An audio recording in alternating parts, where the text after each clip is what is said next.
here, along with the silent assassin Matt Costa, science advisor Matt Moniz, Stephanie Burke. We're all here. John Brightman's here. I'm kicking up my own audio here. How are you doing, Matt? You got good levels there? All right, good, because I couldn't hear myself. And we are here to talk about the paranormal. I usually say as we are each and every week, but we weren't here last week. We were at an event, and next week I won't be here, I think. And I think, I don't know if anybody's going to be here next week. I haven't turned you up yet, Stephanie. You guys are playing with dials over there. Oh. Fiddling with dials, so I haven't turned you up. But yeah. So it's up to you and Moniz next week, Matt. We haven't even asked him if he's going to be here. He wasn't even here now. I purposely waited till he had to go to the restroom to start the show. You did it on purpose. It's true. I did. We talked about it. As soon as you got up, I was like, let's do it now before he comes back. Okay. Little hazing 12 years in. That's all. And but as I said, it's October. We get busy. People are running around doing all kinds of things. So we'll see what happens next week. Maybe we'll have a recorded show. Maybe we'll have my two Matts. You can count on me. And then the week after that, so the 14th, we are targeting for our... Is that the 14th? Yeah, the 14th. We are targeting for our annual Bridgewater Triangle investigation show. So what are you holding your hands up for, John Brightman? Because I'm going to be away. So? You are? Yes. Oh. You are too. No, I'm not. Yes, you are. Not the 14th? Yes. Where are we going? I don't remember. Rocket shop. Oh. All night? Well, I didn't know about that. Well, it doesn't matter. We don't need you. Whoa. Thanks. Now I feel Well, we hurt. don't. We need the people out in the field. Right. We need the teams. That's what we need. We need everybody that wants to take part in it to let us know as soon as possible so that we can get everything all worked out. Because we're going to, we always decide like just a couple weeks before that we're going to do it, and we're going to try and institute all kinds of new technology. So Matt's got some plans. He's been working in the lab. Bad scientist that he is. Let's just say every group that wants to go out there and take part in this year, you have to have somebody that's a little bit tech savvy, a little bit social media savvy, and has a battery on their cell phone that will last, or at least a backup battery, or one of those little bricks you can plug into, all that stuff, because we've got some ideas, big ideas, and I'm not going to say them out loud, because if they don't work, then nobody will be disappointed. If I start saying them now, they'll be like, oh, but you said. Yeah, but I said that before we tried it. So let's not make empty promises that we can't keep. But it will be interactive. Each year we've been able to make it more and more interactive as we go along. For those of you who are new to the show and have never caught our annual live Bridgewater Triangle investigation show, this is where we send people out into different areas of the Bridgewater Triangle, and we have them investigate things, and we have them report to us live from the field as they are investigating it. And I'm saying investigating things because it might not just be ghosts that they're out there looking for. We send people to areas where there's Bigfoot sightings. We send people to where there have been UFO sightings. We send people to where all sorts of high strangeness have happened. So if you're interested in any of those avenues of the paranormal, it doesn't have to just be ghost research. We can find a spot for you somewhere in the annual Bridgewater Triangle investigation show. And this year, I think, this is just something that I've been kicking around in my head. But because we're going to be focusing on Middleborough for our Bridgewater Triangle event this year, which is November 4th, I think that also we might try and send some teams at least to that area. And I was talking with the crew over at the Oliver House. They do have an event going on that night, and it's a pro night. It's a night for seasoned investigators. So that means that somebody from the team will be able to pull themselves away. If it was a novice night, then I understand you have to be working with the people, but whereas it's people who have done this before, that means one of the staff can probably take a few minutes and call us. So maybe Christy can, or Julie, or Len, or Peggy, or somebody will give us a call and let us know what's going on over there that night. And then we'll see what else we can pull off. Maybe we send somebody over to the town hall. Maybe we send Moniz out to the field again. You around that weekend? The 4th? November? No, you better be there for that. I put you on the poster already. Yeah. I was going to say, I thought I was already... Oh my God. The 14th of October. I should be available. Because maybe we can get you over into the Mayflower Lodge, the Masonic Lodge over there in Middleborough. I can get in there anytime I want. I'm a Mason. No, but you can't get in there if they have an event going on. That's what he's saying. I'm saying, like, let's see if the calendar's clear. Like, what's the point of sending you over there if they're having, like, a Rainbow Girls sleepover?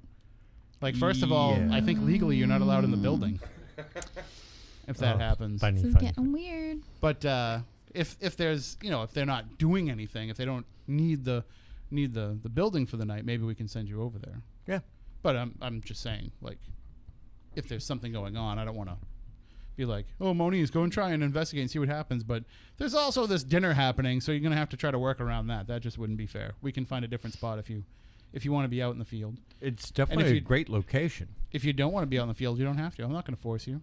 No, I'll go. I won't make you do anything that you don't want to We do. can send you into the woods looking for Bigfoot. I'm actually going to be doing that this coming weekend with the BFRO. Matt you go. Moneymaker is coming down for an event this coming weekend. So, Well, next week there's I'm going to be at the Oliver House. Stephanie's away. I'll be So- at ScareCon. If you have these guys down here and you want to come in and do a show around what you're doing otherwise, feel free. But otherwise, we'll come up with an alternative plan. I'm going to be running around the woods with a bunch of BFRO people. Where you going? The woods. There- Did you there's- not In the listen? woods. Well, one of the places is going to be the Ledge. Nice. And there's going to be places in Bridgewater and in Middleborough. They're doing Betty's Neck is another place that they're headed to out in Lakeville and stuff. So all the local areas that have had recent activity. Nice. Well, we'll certainly find different places on the 14th to send people out to. And again, if you want to take part in this, we need your help. We can't make this work on our own. Like, we can't. Otherwise, it's just us talking about the Bridgewater Triangle. And we've been doing that every year for 12 years now. Right. So people are tired of hearing us talk about it. They want to hear about what you can experience going out there. So let me know. Just send me an email, tim@spookysouthcoast.com. Hit me up on Facebook or on Twitter. Let me know that you want to take part, and we'll start putting a list together of everybody that's going to be involved in it, and we'll start figuring out who's going to go where. And I can tell you this. It's usually like a first come, first served kind of thing. So let me know right away if you want. As of right now, nobody's officially confirmed. So I know some people have told me, hey, I definitely want to take part, but nothing's official. So every location is on the table.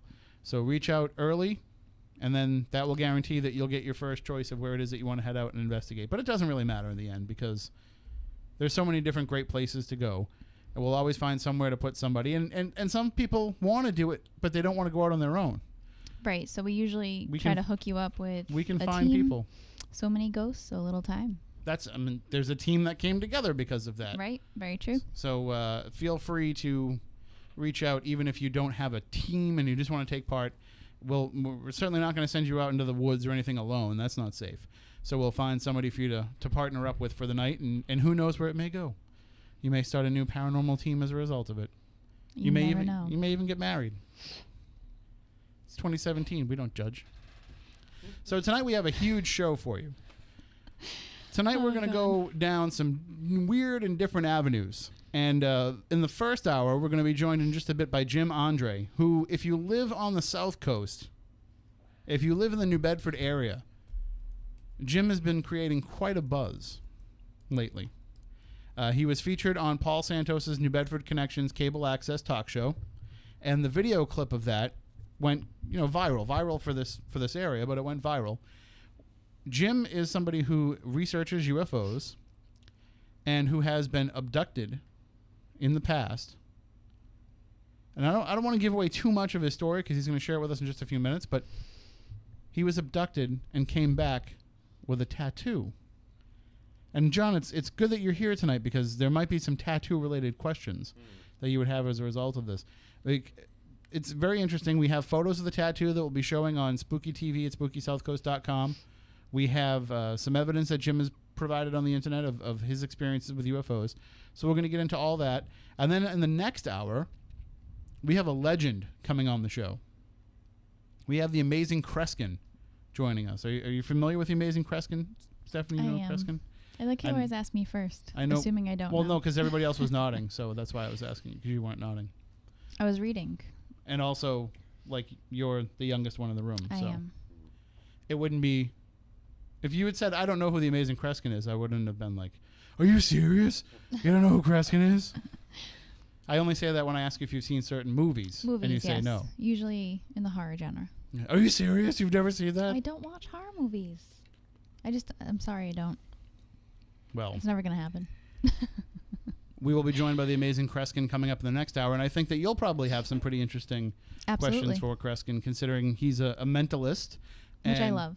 I love that. And I think that it's funny because I shared the fact that we were going to have the amazing Kreskin on the show, and people were responding back with, well, you know that all that stuff that he does, like, it's not real, right? No, it is. But some of it isn't, and that's the idea Right. behind it, is that you don't know what's real and what isn't. Right. Some of it is abilities, but some of it is just tricks. Right. Which is amazing. spitting all over the place I don't know here. what that was. It was interesting. I'm spitting all over the place. Don't do that. It's too early for that. By the end of the show, I'll be like, sound like Donald Duck over here. But so we will be joined by the amazing Kreskin coming up in the next hour. And, of course, we'll take your phone calls at any point at 508-996-0500, 877-996-1420. Those are the numbers to call in and share whatever is on your mind during the course of the show. And I had mentioned that we do have that Bridgewater Triangle event coming up on November 4th. And there's been some questions. I just want to address those questions right now because there is another event scheduled for the Mayflower Lodge that same day, but we've gotten the clearance. We'll be all set. That event will be over by the time we go in. Same thing with the Oliver House. They have something going on during the day. Mm-hmm. They'll be cleared out by the time that we go in. And what I like best about this event, unlike last year when we had multiple locations that were a little bit of space apart from each other with our Bridgewater Triangle event in Bridgewater, this year you don't have to worry about that. There's going to be a shuttle. Which is awesome. So you'll park your car in the town hall parking lot. You'll walk across the street to the Mayflower Lodge, and then when it comes time for your group to go to the to go to the Oliver House, you'll just jump in a shuttle, get driven over. And Moniz will not be driving it. No, not at all. The insurance will not cover that. So that is the big plus for the night. But you will have the opportunity to, to bring your equipment and everything. So just don't forget it because the shuttle's not going to bring you back. Make sure you bring a backpack with you. Do I have time for my shameless plug? Go absolutely. I just want to address that question. Oh, of course. It's a people very were important asking. question. And I needed to clear the air that Moniz is not driving. But make sure to tune in to Kindred Spirits on TLC next week, October 6th at 9 p.m. Eastern, because I will be on. It'll be my second episode with Kindred Spirits altogether, first one for season 2, and there will be another one coming up later on in the season. I just don't have the date yet. So make sure you're sitting in front of your TV or you're DVRing that and watching it within 3 days. Don't forget to plug where you're going to be next week. Where are you going to be? I'll be watching it from ScareCon in New York. So The Turning Stone Resort. the Turning Stone Resort and Casino. There you go. I don't really know where I'm watching it yet, but we'll figure it out. that out. Yeah. So make sure that you are definitely tuning into that. Amy and Adam are absolutely amazing. So if you haven't caught the beginning of the season, the first 3 episodes, you definitely have to check that out. Check out last season as well. It's amazing. Last night's episode was insane. Probably the best evidence that I've ever seen caught on any show Really? that I've seen. Yes. I didn't get to see it. Oh, they caught apparitions Oh, twice. nice. It was insane. Now, how was your event at Lizzie's the other night? It was awesome, actually. I actually got to do table tipping there for the first time. Really? Yep. So I actually had Ty from Haunt Me was with me, and sitting across from me, it was his first time, and I had Porter from the Tennessee Wraith Chasers sitting next to me, and they had never done it before, and I had poor Len and Peggy Hunt sitting with me, and they had never done it before, and my best friend Heather. So I had a table full of table tipping virgins, and they were terrified. Well, I shouldn't say. Some of them were. Yeah. Some did not. Nothing fazed them. Like Len. No, actually, he was a little unsure of it by the end. Okay. Porter was definitely just all in. Let me see what happens. Not afraid of anything. Ty is the best and funniest person that I've ever met in my life, and we had such a good time table tipping with him. But it was very interesting, and it's the first time that I've actually done real table tipping in that household. I've sat in on other people doing it, and I won't say anything about that, but it was awesome to facilitate it myself and to kind of see what happened, and it was very interesting. So I enjoyed my night there. It was a little different than usual, but still a lot of activity. Yeah, it definitely did feel weird. But It did. I have to say that everybody that left that night seem to have tapped into what was going on. You know, they seem to tap into, it's like, all right, we're not getting a lot of stuff, but we're getting a lot of feelings. And I think for some reason everybody was more open to it. We got a lot of positive response to the old school methodologies. I don't think I've ever spent that much time at an event with people all hovered around Ouija boards. Yes. People, you know, picking up dowsing rods and using those. Right. So I like the fact that people were willing to kind of put some of that other stuff. I didn't see a lot of people walking around with meters in their hands. No, not at all. And it was interesting to me because we had talked about me doing table tipping. So I figured, well, let me just start. Let me get the table going, and then I'll be able to change things out. And as I'm sitting there, I had probably, I'd say 95% of the people that attended the event standing in the room with me. And, you know, I gave them all the option of, like, you know, does anybody want to switch out, or do you want to, you know, leave the room? And nobody moved. Everybody just stood there and stared at me, which was fine. You know, if you feel more comfortable watching, we'll say, like, the staff of the event do it, then that's totally okay with me, because it's a weird concept for people that have never seen it before. And some people have seen it and not seen it done the right way, and they don't really understand that the table actually physically moves, which is bizarre to some people. So, but they all stood there and just stared and couldn't believe what was happening. So it was really cool. It was interesting. And I'm sorry, go ahead. I was going to say, I've seen a lot of people that poo-poo it at first until they actually sit down and But you have participate. to see it really happen. Yes. Like, well, you have to sit down and participate with it. Yeah. Well, coming up a little bit later on in the show, later on the next hour, maybe we'll get some more in depth with some of the old school stuff, because, again, people were really digging it, and I think it's something that we're going to incorporate more with things that we do. But joining us on the line right now, we have Jim Andre is with us, and Jim Andre is the founder of the Alien Connection Truth Network, and he's a local guy. He's from Acushnet, and as I mentioned at the beginning of the show, he's been creating quite a buzz with his interview with Paul Santos on New Bedford Connections, which you can check out on YouTube. If you just search for New Bedford Connections, you'll find the show. But let's bring him on the show right now. Good evening, Jim. You are with us. Can you hear us okay? I'm with you guys, yep. All right. Well, thank you for joining us tonight. And oh, yeah, my pleasure. Thanks for the invite. No, it's our pleasure to have you. And what I found fascinating about this is when this interview first happened, when it first hit the social media sphere, and when it first went up on YouTube and went to cable access, everybody started asking me about you, and everybody started asking me about if I was familiar with your story. And I said, you know, that's really weird that we've been doing Spooky South Coast for all this time, and I hadn't heard of you and your work, but you are kind of relatively new to coming out and being public about all this. Well, yeah. Recently I've been, I decided to go public, but most of the time I just, researched and, I set up that group on the internet, the Alien Connection Truth Network, and the month of July, from July to August, for some reason they were joining by the thousands. The membership increased from 65,000 to over 100,000 in 1 month. Wow. And no explanation, no way to really figure out what it was. Right, yeah, it's kind of baffling in a way. I can't figure out why so many people would request to join. It's not being advertised or exposed in any way, Right. And that's what fascinates me about your story, is that you've been kind of doing this work, I don't want to say in the shadows, but definitely, out of the public eye. You weren't out there, self-promoting and trying to get people to join up, and you've never sent me an email asking to come on the show.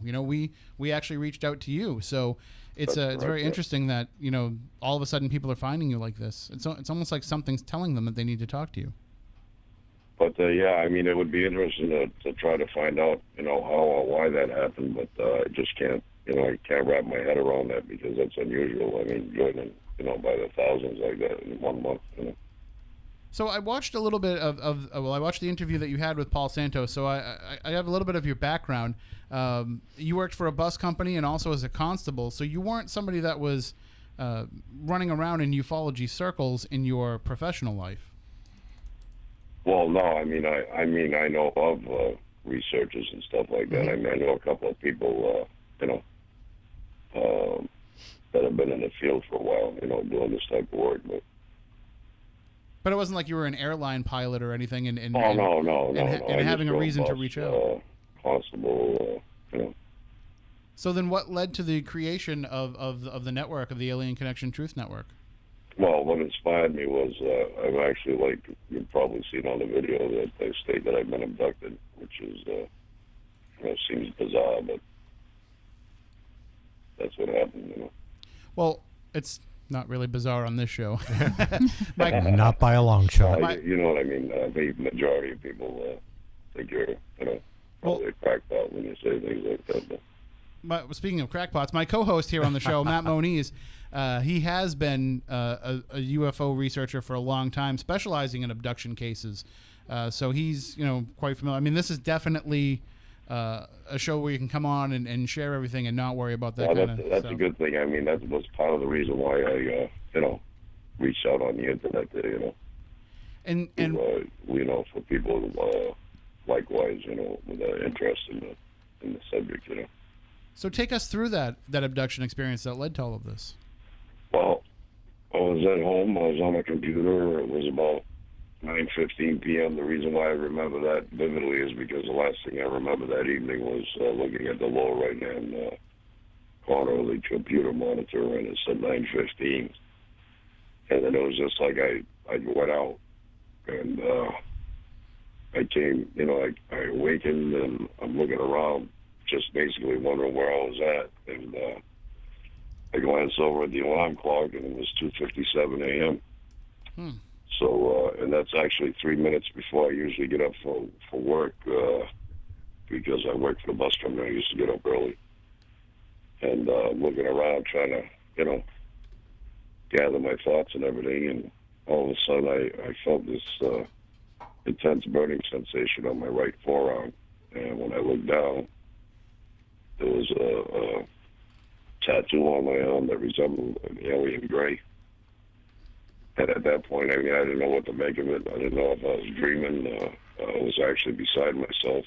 Still am in a way, but so that's basically what happened that night.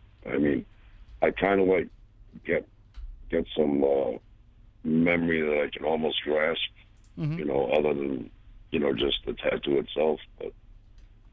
And what I'm trying to explain to you, but when like I just can't reach it.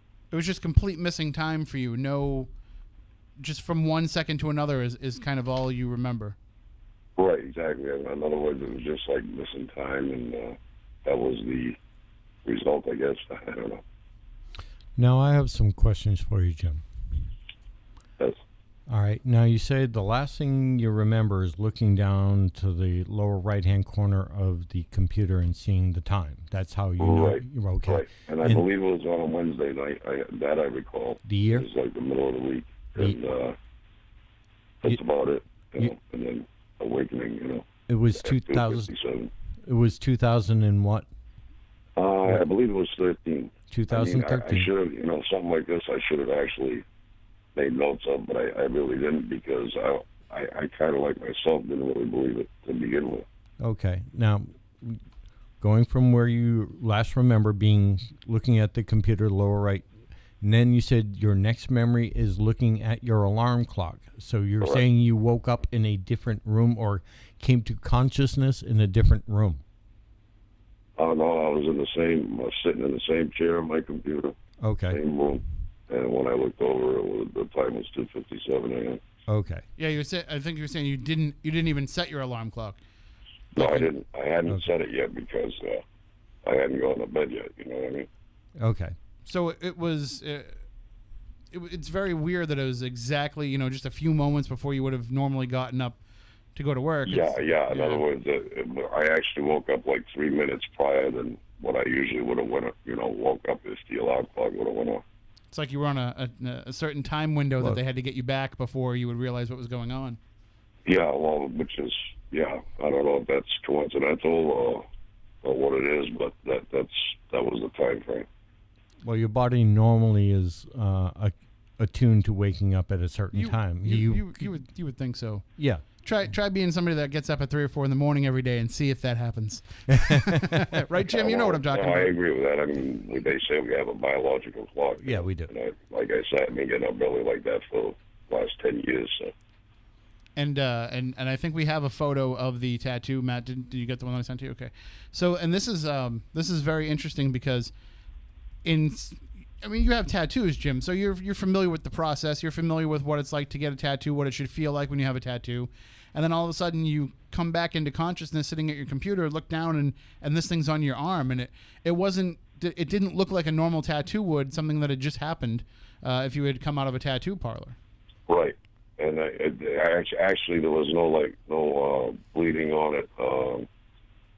The way it healed, it didn't heal like a regular tattoo. It felt more like a burning sensation and more like a burn, because what happened was it blistered up, and when it healed like a sunburn would peel, So rather than scabbing up like a scrape or an abrasion would. Or like a regular tattoo does. Right. And we actually have a tattoo expert in the studio with us as well, John Brightman, who this is what he does for a living. And so, John, have you ever heard of that? Somebody who has a tattoo that reacts that way after it happens? Not really. Hold on, let me turn that back up. I turned it down for Stephanie. Not really, unless it's not taken care of. Sometimes that burning sensation will happen if it's not taken care of, because then it's getting an infection set into it. But from the picture, well, I mean, I've had other tattoos that I had done, but I mean, I know, what they feel like and whatnot. But from the picture, it definitely looks like it was.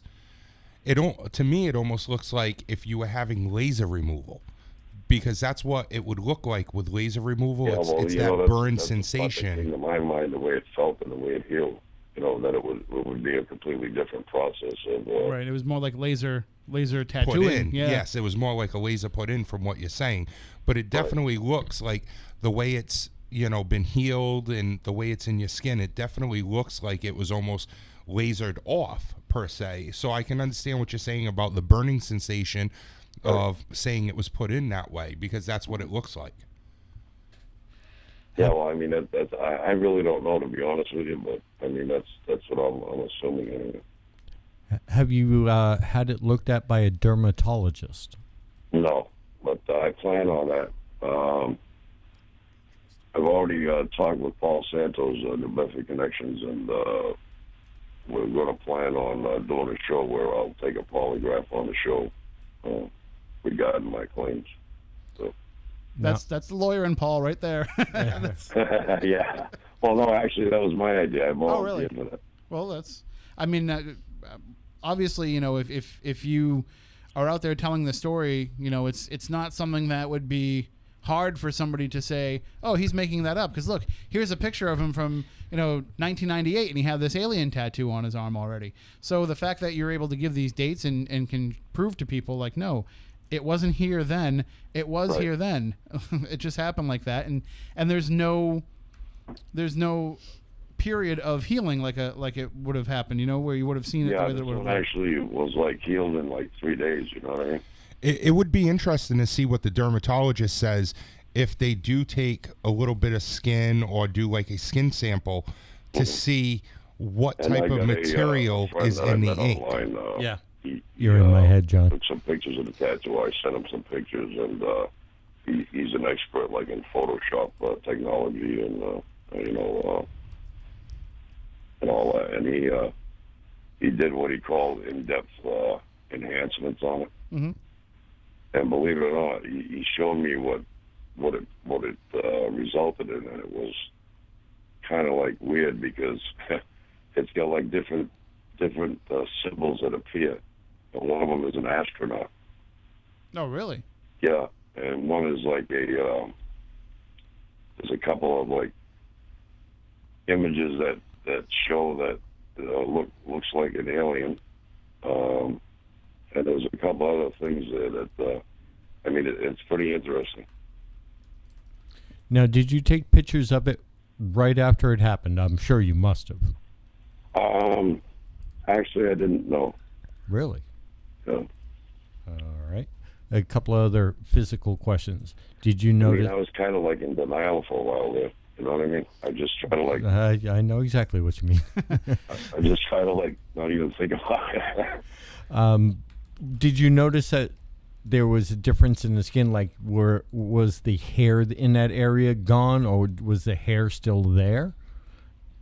I don't believe the hair was there, but it has. Let me see. Let me look at this. Hold on. Because, as you know, with a regular tattoo, they shave the area first. Right. I mean, the hair's growing back. Okay. But when the tattoo was there, no, I don't believe the hair was there. Okay. Which is not uncommon for getting a tattoo. Like I said, they generally shave an area. Yeah, well, yeah, they shave the hair, yeah. And so now, after this happens, and you wake up and find that you have this tattoo, you start. I understand, at first you're kind of in denial, but at some point you start sharing with people your experiences. What was the reaction of people when you started telling them what happened? They think I'm crazy. I mean, the first one I told was my dad, because I live share the home with him here in Acushnet, and of course he was asleep at the time. He was still asleep in the morning that happened. I went to work, but when I got home, he said, "You're crazy. What do you want to talk like that for?" and all that stuff. So, and he didn't. He had nothing weird that he remembered happening that night. No weird lights or anything. I asked him. I said, "Did you wake up at all or see anything strange or anything?" He said, "Nah." He said, "I was sleeping." He said. All right. Now, a question I have for you is: have you ever had any sightings or any interest in aliens or UFOs prior to that event? Yes. I've always been interested because I've seen a few sightings, and one hot spot that I've seen a few times is up in you're familiar with the Bridgewater Triangle, right? Oh, quite well. Yeah. It's Freetown State Forest. Yep. Yeah. As a matter of fact, there was a report one time where some arms of light were seen, rising from the Freetown State Forest that stalked the Air Force One when President Reagan was on board. Yes. So, I mean, having that interest and having those early sightings, it kind of put you on the radar of whatever could have been there. But do you have any idea of why they might have chosen you and taken you and done this to you? I have no idea. I mean, I try to rationalize that out, within myself, and I wouldn't be able to say why. I don't know. I mean, obviously, with what you've been doing in spreading the word around and with your network, and maybe that's the idea. Maybe it was to put you on this path of seeking answers and talking to others who have had experiences. And I mean, Moniz, it could be. I mean, obviously there's something to it. Exactly what it is, I'm not sure. All I can think of with this, Moniz, is the Starborn twins. Yes. And the fact that all this, yourself, your experiences, Jim's experiences, their experiences, all kind of within one concentrated area too. Yes. And you all later cross paths. Yes. So there could be something deeper to all this that we're not meant to understand. But so now, I'm sure. I mean, I'm sure there's meaning behind it. It's for I believe it's for a purpose and a reason, but exactly what that is, I'm not sure of. So at what point then did you feel comfortable enough to start the network and start, putting all these pieces together? And I've seen that you've made some documentaries that you put up on YouTube. What was it that, at what point did you feel comfortable enough to start doing that and being in the public eye? Or I know still working under the radar, but at least putting your story out there for people to find. Yeah, well, I mean, I figured I'd share my experience, as bizarre as it sounds, because, within myself, I know what happened. I know the truth. And I figure, everybody else should be aware of it, too, if they, Was part of it, and I can understand if it wasn't a conscious thought, but was part of it also hopefully to find others that had been through the same thing? Right, yeah, exactly, yeah. And that's how the Starborn... Well, that was my main intention, in starting the Alien Connection Truth Network on Facebook. And we will definitely hook you up with the Starborn twins if you're not familiar with them already. And of course, Moniz, too.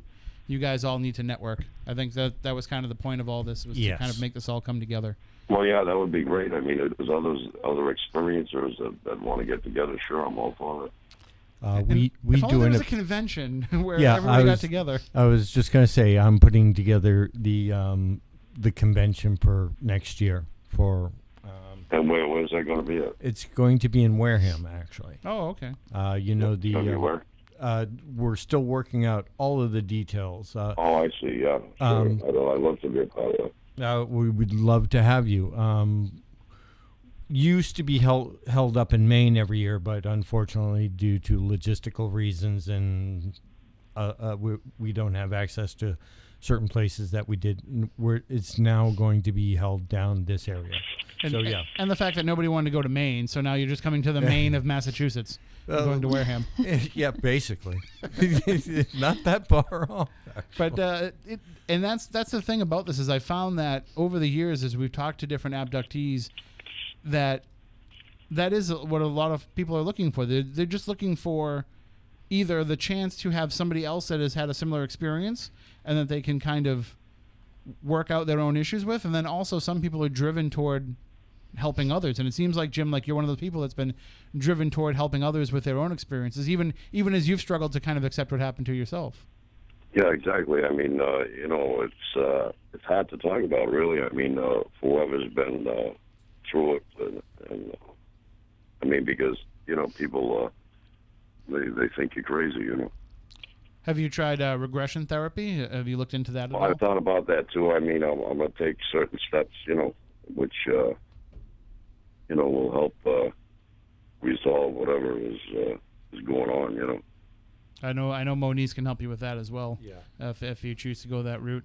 Now. Yeah, I mean, eventually I'd like to have hypnotic regression. Like I say, I'm willing to take a polygraph and whatnot. So. And you've also kind of expanded beyond just focusing on UFOs and aliens. You've looked into other areas of paranormal phenomena as well. I have, yeah. I also practice spiritual healing, psychic healing, and I've also been successful at that. So. Was that something that you had ever tried prior to your abduction experience? Well, I did. I mean, I used to, practice it. My daughters were young. They said, Dad, I got a headache, and I used to be able to, relieve them of the headache and stuff like that. But it seemed to, since I've had that tattoo, I think it's enhanced somewhat, It's weird because, like, I would never think that kind of stuff works. I mean, my other co-host, Stephanie, here, she does that stuff. So now I know that it works. But that's interesting, huh? Yeah, you practice Reiki, and yes. You are psychic and a medium and right. have all kinds of other powers. Well, thank you. And is totally afraid of anything alien. I am. Yes. If you ever meet her, you have to like cover up your tattoo with a long sleeve shirt because she'll freak out if she sees it. All right.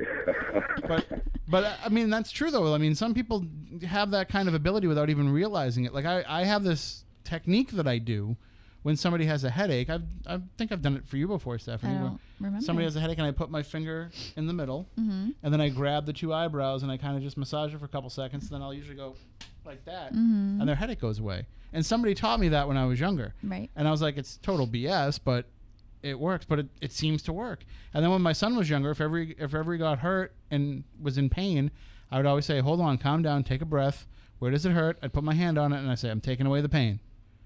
Now it doesn't hurt anymore. And he would always say, yeah, it doesn't. But I just thought it was because I was just calming him down. I never thought that there might actually be something to it. But maybe there is. Well, everybody has a natural healing ability. Well, with me, it's channeling energy. I channel an energy, and I use that for purpose of healing. I mean, belief is a solid foundation to begin with if you want to be successful at it. Believing that you can. But. And it's. I do find it very interesting that it's become enhanced since you got the tattoo. Almost like maybe that is like a conduit for some sort of other power. A conduit for some sort of other strength or other energy that you had, but this is kind of like almost like if like if you needed to amplify a signal somehow, you put some sort of sort of signal Basically, amplifier. I mean, that's what everything is based on anyway, is different levels of vibrating frequencies. So. And have you had experiences with ghosts? Not too much in that area. I mean, a couple of times, a couple of things happen here and there, but I mean, nothing major. I mean, I've dabbled with a Ouija board before, also. But hey, nothing wrong with that. I'm a firm supporter of that. Even when most people will say, "Oh no, those are evil," yeah, they're not. I've had a very weird couple of weeks myself personally, where all of a sudden people are starting to show up in my life that I'm like, okay, I'm supposed to know you for a reason.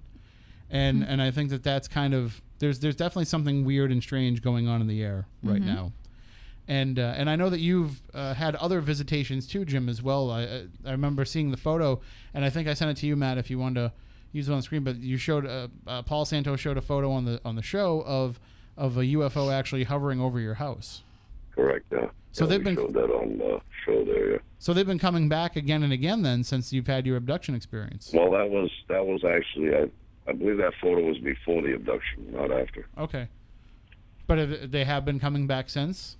I haven't really seen them since. It's been, about 4 years, I guess. But do you have any suspicions that maybe you might have been taken again? Any other missing time, or just any weird feelings that you thought maybe it happened and you just don't know it? Or before? No, I believe that's probably a possibility, but nothing that I'm aware of, since the tattoo incident. So. Very strange. I find it interesting, though, that in Moniz, we've talked about this before, there's no profile. There's no, typical abductee. There's no person that you can say, there's a reason why they took you. Every race, every nationality, everywhere around the world. There's, nobody's immune, let's put it that way. Or no one particular type of... You're not, Stephanie. Don't raise your hand, Stephanie. You're not immune. They're coming for you now. Stop it. And now that you know Jim, now that you've been introduced to Jim, they're definitely coming for you. You guys aren't nice friends at all. There's some leading data, if this helps. They're saying that more of this type of people are abducted, but that only has to do statistically. There are more of these type of people. That kind of thing. It's not that, they're focusing on that. It's just that statistically there are more of this race of people that are on Earth than others. And so, yeah. So Jim, what are your plans going forward now? Now that the story is getting out there and it's becoming more public, what do you see your role in the future? Well, like the other experiences there that you mentioned, I'm willing to get together with others and put together whatever we can to, make it known. Oh, absolutely. We will definitely be in touch, and we'll hook you up with some folks. And basically what I'll do is I'll just introduce you to Moniz on Facebook, and then the two of you can take it from there because he knows everybody. So. Yeah, that's fine. Sure. That's good. All right. Well, thank you so much for joining us and for sharing your story with us. Oh, no problem. It's my pleasure. Thanks for having me. All right. And again, you have a website that you want everybody to know about, and I know you have the Facebook group. Well, it's a Facebook page, actually. Okay. It's the Alien Connection Truth Network. If they want to check it out, All right. Well, I think you're going to see some more numbers now go up. So. Okay. That's a good thing. And definitely stay in touch. We'll talk soon. Okay. Thank you. Take care. That's Jim Andre. He is an Acushnet resident, the man who appears to have been abducted and came back with a tattoo that he can't explain. So, and again, if you want to see those photos, again, we'll have the video clips up on SpookySouthCoast.com and on our YouTube channel. I am just dying to know when he does go to the dermatologist, if they will do some type, because you can easily go down and pull some of that ink out. Well, you don't need a dermatologist to do it. Moniz can do it. Yeah, give me a knife. But what would the process? We have about a minute before we have to go to the news. But it would just be like a simple skin scraping with a scalpel. I would like to see what kind of material is in the ink, because all inks, even though they say they've removed most of the metals, like red still has iron in it. It just has a legal limit that has it in it. Correct. So that's the thing. I would like to see what's in some of those other colors that are in the skin. Put it this way. Somebody give me the samples. I've got the analytical equipment to find out what's in it. Jim's going to have to be the one to give you the samples. If any of us did it, it'd probably be assault. Yeah. So, but when I said, have it collected by a dermatologist. Well, the safe way. We'll work it all out for sure, and we'll definitely introduce him to the Starborn twins as well, and his network just got bigger without him even realizing it. So, All right, well, we're going to take a break. When we come back on the other side, we'll be joined hopefully by the amazing Kreskin. I didn't confirm with him today, but I assumed that he would just know. And so he'll be joining us to talk about an upcoming appearance he'll have in Massachusetts. If you want to go and see him for yourself, it's happening next week. We'll have all those details coming up for you on the other side of the news break. I know it's weird. We're actually on the radio tonight. We have to take the news break and all that stuff. So we will do that. And when we come back on the other side, the amazing Kreskin and more paranormal talk that you can get involved in by giving us a call at 508-996-0500, 877-996-1420, by jumping in the chat room on Spooky TV at SpookySouthCoast.com and on the free Spooky South Coast app, or maybe you have the YouTube app on your TV. You can watch us that way as well. Just search for Spooky South Coast and you'll find our live stream. And, of course, SpookySouthCoast.com has everything that you need. Everything that you could possibly want to know about the show. Old episodes, articles, news, what kind of snacks we like.